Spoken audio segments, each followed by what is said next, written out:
আসসালামু আলাইকুম রহমতুল্লাহ বারাকাতুহু। আশা করি সবাই ভালো আছেন।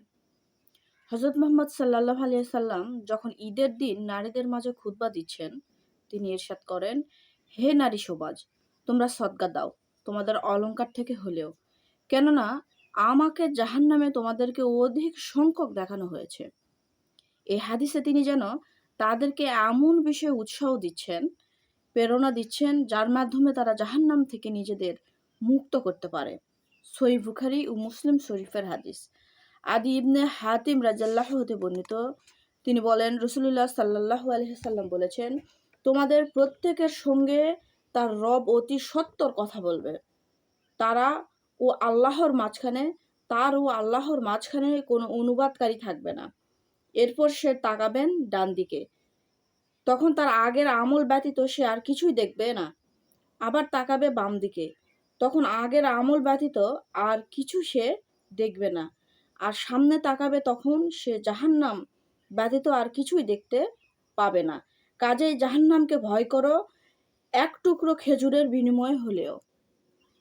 হযরত আবু যর রাদিয়াল্লাহু হতে বর্ণিত, তিনি বলেন, হে আল্লাহর রসুল, বান্দাকে কিসে জাহান্নাম হতে মুক্তি দিবে? তিনি বললেন, আল্লাহর প্রতি ঈমান। আমি বললাম, হে আল্লাহর নবী, ঈমানের সাথে কি আমল লাগবে? তিনি বললেন, আল্লাহ প্রদত্ত রিজিক হতে সদকা করবে। আমি বললাম, হে আল্লাহর রসুল, যদি সে ফকির হয়, সদকা করার মতো কিছুই না পায়? তিনি বললেন, তাহলে সে সৎ কাজে আদেশ ও অসৎ কাজে নির্দেশ করবে।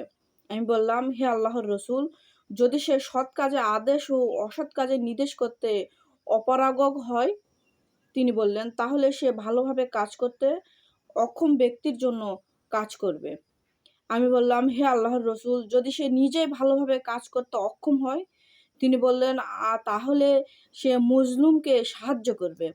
আমি বললাম, হে আল্লাহর রসুল, যদি সে দুর্বল হয় আর মজলুমকে সাহায্য করতে না পারে? তিনি বললেন, তুমি তো তোমার সাথীর ভালো কোনো গুণ রাখতে চাও না, তাহলে সে মানুষের কষ্ট দেওয়া হতে বিরত থাকবে। আমি বললাম, হে আল্লাহর রসুল, যদি সে এ কাজ করে, সে কি জান্নাতে প্রবেশ করবে?